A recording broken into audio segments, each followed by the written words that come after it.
เลยนี่ชิมเบิ่งเข้มมันเข้มหรือตรงอีหมูไหลออกหลายอย่างเดือนห้าเลยเดือนห้าเลยเดือนห้า ฮอดฉันละ2 ลิตรบ่2 โมง น้องวิผมพอละ ทำละเนี่ยมาเลยล้าไปได้เชื่อเราดีขนาดเชื่อแล้วกำลังพักแล้วมาช่วยกันนี่นะ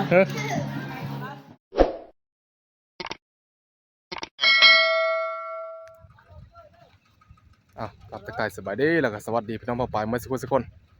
พอกันพี่เราคนเดิมพี่น้องกับบ้ากับสูตรนะวันนี้ก็ออกมาแล้วคือเก้ามาหาสวยงานดองคือเก้าโซงนี้หลังพิษสงกรานต์แล้วก็งานดองเดือน4นี่งานดองกันเดือน4เดือน6ในกันโลงให้ลงหน้าแล้วกินก้อนลงหน้านะพี่น้องนะมื้อนี้2 งานมื้อนี้มื้อเสาร์นี้อยู่บ้านน้อยลุ้มพุ่นแล้วก็ตอนเที่ยงนี่มาเฮ็ดโคอยู่บ้านใหญ่นี่โอ้ตอนนี้ก็กำลังกันจัดการนะเอาเลือดแปลงมันแล้วก็หากินน้ำมักกระบกบ่ซอยจุก่อนทุกคนไปนั่นเครื่องแปลงเลือดมันไม่ล้างเลยโว้ย โอ้ไม่ล้างเลยเช็คช่ามแล้วเนอะนั่นเชื่อเกลือหลายไปตัวนี้พ่ออยู่ฉันมีตัวนึงบ่ไปแล้วยันเข็มคนบ่แล้วก่อนเดี๋ยวเพื่อจะเห็ดเข็มมาดิเก็บแล้วลูกเข้มเลยพอดีได้ฉันเลยเฮ็ดจะมีเฮ็ดไปแล้วตัวเลอตัวตั้งนั่นเล้าพุ่นบอกตัวนี้จ่อยนี่เนาะตัวนี้เชื่อนี่ว่าเทิบชีวิตว่าจ่อยกันเราเอาเราถ่ายเข้ามาขดน้ำซีนมันอันนี้ว่าอันมือเพชรฆาตนะเพื่อใช่เนี่ยเป็นเพชรฆาตอันนี้นะทีมงานเคยไหมเนี่ยทีมงานเคยไหมพอครัวซอยจุส่วนหลายแถวบ้านนอกบ้านหน้าเขานี่เขาจะเอาเคย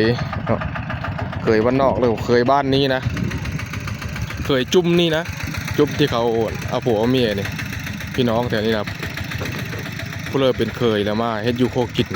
ทุกคนเลย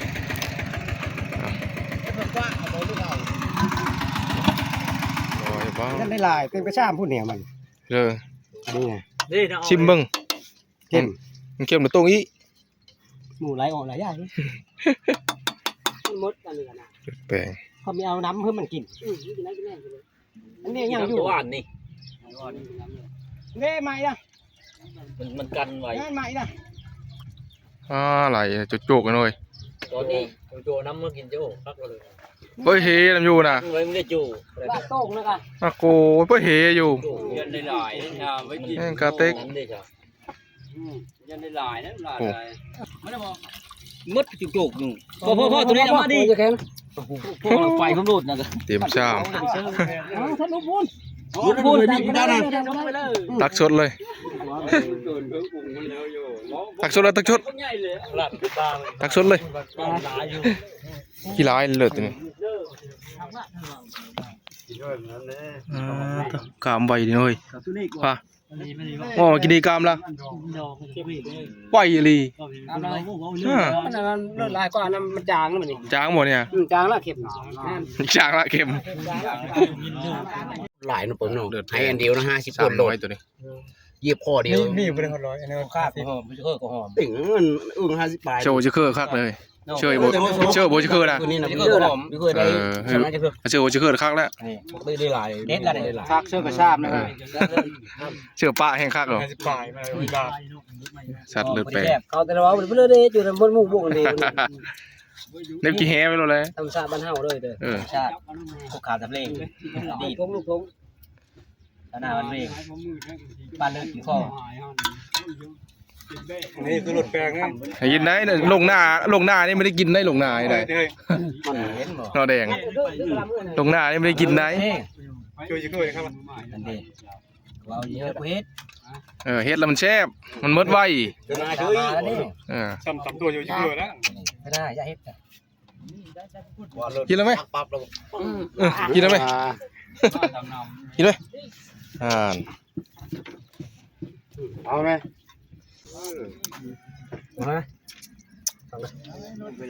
มานี่เขามีหน่อยอึ่งก็ได้มาจะขายตัวเซน เอากินนะเขาน่ะ เอาไหม ตัวเซน ผักแรมลำนะ แต่เขานี่จะปิดนึง นี่ไปกิน อีบเนาะ เข้มดีถ้ากับมดเจอเข้มมด เลยมันเป็นผู้เฮ็ดจ้ะ เข้มมันกับมดเลยสิ ปรุงน่าสบาย เอาน้ำเสิร์ฟ ขับหนึ่งพ่อ ไปช่วยน้ำเชื่อมไหม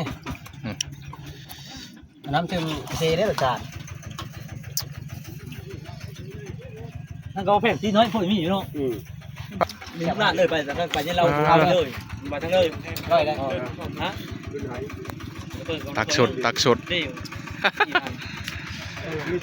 ไปเอาในได้แดงวันนี้ เลยเพื่อเอา ไปเอาในพอละ มืดตะวัน เอาไปจี้ยังไงบนบ่มีเพิ่งแล้วฝนตกค่ำมาแล้ว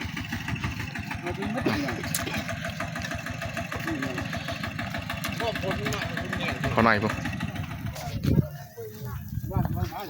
จุ่มบ่อยเดี๋ยวนี้ท่านอยู่บ่ ลงกับผู้ชายนี่เฮ้ย ท่านอยู่บ่เนี่ยเอ้ยท่านอยู่บ่คุณค่ำสองค่ำนี่ท่านอยู่บ่ จอดแล้วนะ อู้ตะเป็นขักบ่เถย ห้องกินนะ เหลือวันนี้นะ เองก็อยู่กับ ผู้ช่วยไปกินน้ำมูดไปจับกินแน่ เอามาพกตัวปิ้งเลยนะ ผู้ช่วยไปกินแน่กินแน่ เลือกกิน พลามมา ก็ต้องกินน้ำได้ ช่วยน้ำกินน้ำได้ไม่ช่วยน้ำมูดเลย จอยก็เดือดหมูเจ้าหัวแล้วผู้จอยไม่ได้กิน กันเดี๋ยวขึ้นเท้าแล้วขึ้นเนื้อแตะแล้วไปเอาผู้ลงมาได้กินตัวจะเจอผ้ากันละ พลามหมูแน่ฉันบอก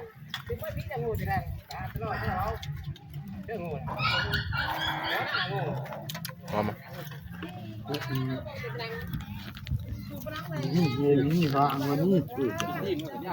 เป็นอะไรเอาหมูช่วยรถโง่มึงดู ไม่ถึงอ่ะ เป็นแล้วเลยเอาหมูชื่อรถโง่ลงเลยมาแล้วหมดเดี๋ยวเอาค้อนเพื่อกินบ่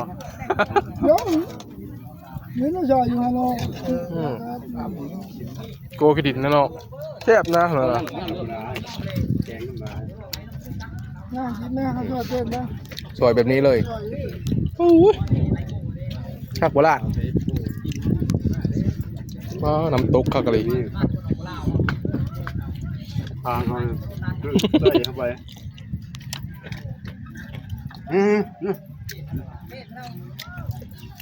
หมอนี่ ร้ายเป็นไง เอาไหม ร้อยเป็นมันเบาอีกเพื่อร้อยเป็นก็มันเบา เฮ้ยเป็นยังเบอร์เบาอยู่หนู เบามาแบกแม่งอีหนูเลี้ยงมีแม่งอีน้องคนนี้ผมเองเอาเงินมาเลย คนวันกับโอ้ไปนอนแต่คืนนี่ป้าเขาตรงกันเลย ข้อตีนมันนี่ก่อนเลย ฮะ ข้อตีนมัน นี่เราบอกที่ ไม้ข้อตีนมันดีมันโต มีมันตรงอ๋อทำจีชื่อเจียวไอ้เนาะ โอ้ยจำสิกินดีชดได้เนี่ย สดๆเลยตรงกันเลย ผู้ทิ้งไปเลยทุกหลังให้ อยู่ตรงคุณกะขึ้นห้างโคอยู่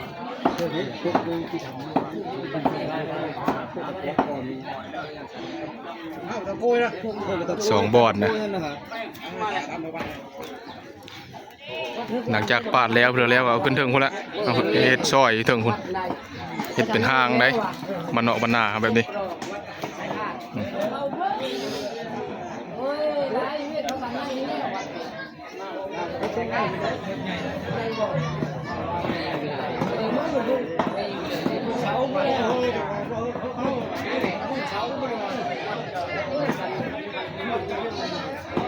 ขนาดอะไรนั่งกันพายแต่ปาดนี่ หันหน้าเอ้ย เชื่อขนาดนะ นี่นะ แม่นบ่ขนาดนะ ออกมาละ ขันพายมีเว้ยเมื่อไรขนาดมันน้ำท่วมมาละ น้ำท่วมมาละฝนตกหวานนี่ ขายยานะขนาดโอ้โหน้ำร้ายบ้าไป ป บ้านเราเฮ้ยมันไม่ต้องรีบเฮ้ย มีนะไม่ใช่เนี่ยเด้อมันมีย่อยแล้วงูเลยงว่ะ เมาละคู่นี่โลเมาดีจ้ะ ผมพาดปีกันดิ มีเจ๊กินไปตามกระแสอยู่หรอเยอะนะเรา นี่มีเจล ช่วยเจ๊ช่วยบัวช่วยอยู่ไปนี่กินนี่อย่างน้อยละ มีอะไรถ้วยเจลเขาบ้าเจอถ้วยเจลนะ น่าเจ๊ก็เชื่อมาเนี่ยว่าเจ๊อ่อนตังก็คือตังอ่อนดิเขามาไปยังไงเนี่ยมาครับคนละปีนะ เป็นอะไรมึงดู เป็นเรื่องมึงยังกินกันก็ได้ตายเนี่ยกินให้ยาอย่ากินแค่หง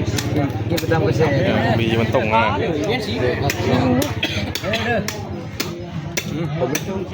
ลำ ผมก็นี่หมดหรอก กักบ่ เขาพากิน จะมากิน แซ่บบ่โบแซ่บก็เยอะ เลยเสียบเลยยำได้บ่อยถึงเมื่อยำล่ะ เนี่ย ยำตัวนี้มันนะมันกระบกมันเนี่ย ยำพอมันแล้วก็คืน คืนบ่ เด็กใครไปใครมาเลย อมไม่บ่ ใครไปใครมาก็คือ ตาเด็กยำชัย บ้านเราโบนั่นจ้ะช่วยเด้ไม่ได้จ้ะ น้ำนี่ก็ เด้ไม่ได้อ๋อเนี่ยเดินมาเนี่ยเดินห้าได้บ่เดินหน้าหรือเดินห้า เดินหน้าเดินที่ซ้ายนี่เดิน มันกระบกมันยำกับยายมันกระบกมันนะลึกเท่าไหร่ นี่เจ้าบางทีไม่รู้นี่ที่กระโดดนั้นทัดมา แรกผมได้มาเจอ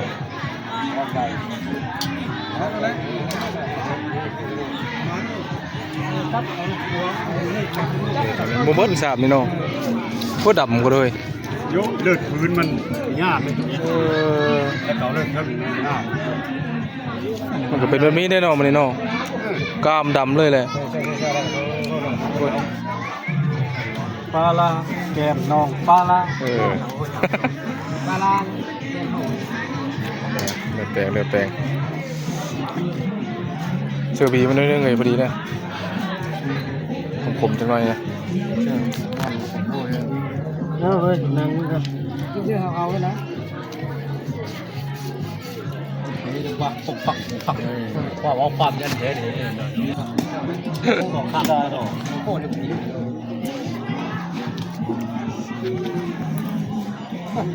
ร้านเลือดดี มีเชียบตัวนี้ชาบน้อยนะเชียบ ยังไม่ถึงนะ ชาบน้อยนะหมดแล้ว เสียบเนาะ ตัวนี้เชื่อบัวพักเพลอปรุงไม่อีนี่ เสียบอยู่นี่ เชื่อบี เสื้อบีเนี่ย เนี่ยบีมันกะปรุงไม่อีหัน เจ้าพักน้อย เชื่อโคหอมลงไปอีกครับ เป็นไม่เนาะนี่ประคับจูบหน้านี่ กินโลด พระเจ้าเด้อลาดเราแจ้ในลาดไม่ใช่บีมานี่นะ เจ้าดูกัน ไอ้กุ้ง รับละ เอาเนี่ยแจ้งเอาบุพักเอามือมากเชื่อโทษเอามาเขานะเนี่ยลงเห็นเขานี่ เพื่อเห็นมาผีน่ะ แก้วว่า หมูมี่ปุ๊บกันถึง ผีกับเขาเบิ่งในเขามีก็นั่งกับซอยผีกับ เอ เขา อเขาจักเขาเพิ่งเขาอยากเอานี่เบาหน่อยเขาได้แหละไม่ได้แล้วเจอได้บ่ไม่ได้กินด้วยตัดเจอ เชื่อบีมันนี่เชียบได้ จะดีกันหมด โอ้ เขาเจอหมดนะ เขาหาย บีไม่เอาเชื่อผีเนื้อเชื่อซ้ำผีเนื้อผีก็เป็นแก้วนี้ เรื่องมันโคลนนะกันบ่จะเริ่มเอาชิ้นดีๆมาเจอได้ นี่กับข้าวนั่นแหละสีจุกปกเจอ เอาลงโลดยังไงอ้อเนาะ กระปกเดี๋ยวมันนั่น ไปเลยปุ๊บแล้วไปขัก บีบฮอดฉันละ 2 ลิตรบ่2 โมง น้องวิ ไปเลย พอผมพอละ รับไปต่อไปครับ เอาไปไม่ได้ไม่กูต้อง เป็นยัง เย็นเราเย็นเบย์โทษหมูหายเบย์นี่เห็นนี่ป้าหมูหายกับเรา นี่หมูหายเนาะเขาหาย อันตรายเลยเดี๋ยว หาตัวใหม่เลยดีเฮ เขาแปลงแป้งพอดีแล้วดีกว่า ปรีจะบอกกินฉัน เอาเข้าไปมาเชื่อเพิ่นแต่พอละเพิ่นละ เชื่อเขาไว้นะ เพิ่นป้าเฮ้ยนี่มึงน้อยเฉยเลยพักแล้ววันมาแล้วเจียวก็พักนี่ก็พักมาโหยลงไม่ใช่พักมาเข้าหนักกว่าลอยมา เสียบแล้วนะ มึงม้อยเนี่ยจะบ้าทุกหอมม้อยม้อยได้เฮามาก่อนเนี่ย เอาข้างเอาเด้อเอาข้างเอาเด้อ อย่ามันเยอะเยอะบ่เนี่ยตับทำละ ทำลำละ ทำละเนี่ยมาเลยขึ้นมาไปได้เจอเราบีมันน่ะเจอแล้วบ่ลำพักแล้ว เฮ้บุกนะตามการหู เชื่อกันด้วยพักนี่ 5 นิ้วแล้วนะ ตัวแม่ไม่มีมันมากระลำเว้ย วันนี้ใครอยู่อ๋อน้ำอยู่เหรอนี่ซุปละ ที่ข้าข้าโง่ได้รู้ทั้งที่อะไร มาช่วยกันนี่นะ เฮ้ย รู้พี่ผม มาได้สีนี่เลยจำก่อน ช่วยจะได้นี่เป็นเรื่องได้ยังไงยังเป็นเพิ่มขึ้นมา เฮ็ดไม่ได้เด้อหมูเฮ็ด ไปไปที่ไหน พ่อไปเฮ้ย กิน ปรุงแล้วบ่ปรุงใหม่แล้วบ่ ปรุงไหมล่ะผักอร่อย เจออันนี้โอ้โหหอมนี่เนาะครับเลย ช่วงนี้นี่เอง ไปเจียวเลย เต็มหน้ากุ้ยสำหรับเนาะ แล้วเข้ามาบุ้ย บ่ได้เอาได้นี่นะ นี่คือไม่ของเขาเนี่ย เข้มไม่ไปเจอเกลือเข้มดักเออเราเขาเนาะยังแรกตักนี่เฮ้ยตัวนี้ว่าไปโน่ไปเชื่อแกเอาไปหักนี่ก็ว้าโทษคุณมาต่อยเตะคุณไปเอาแน่ ต่อยมาเพิ่มผม เอาหายได้ ต่อยเขากินมื้ออะไรต่อย ห้างเนี่ยห้างย่าเอาเกลือเอาถ้วย ไปตัวมาเหมือนพร้อมหลายคนกินแซ่บเอาข้างเอาเด้อ มองเห็นเลยขาดเลยเอาจนห้า ยันว่าเฮ็ดลูกเอาละอันนั้นแม่ละโน่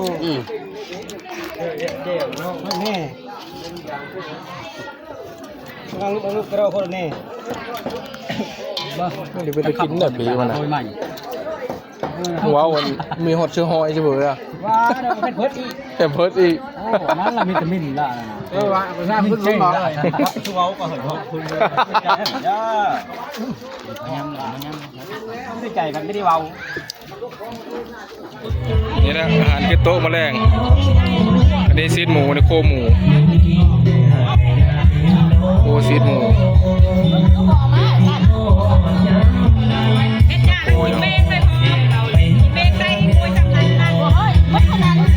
อันนี้มันดาวเต้นแมลงอันนี้บอกดาวเต้นนะลูกเจ้าเด้บ้านอำเภอ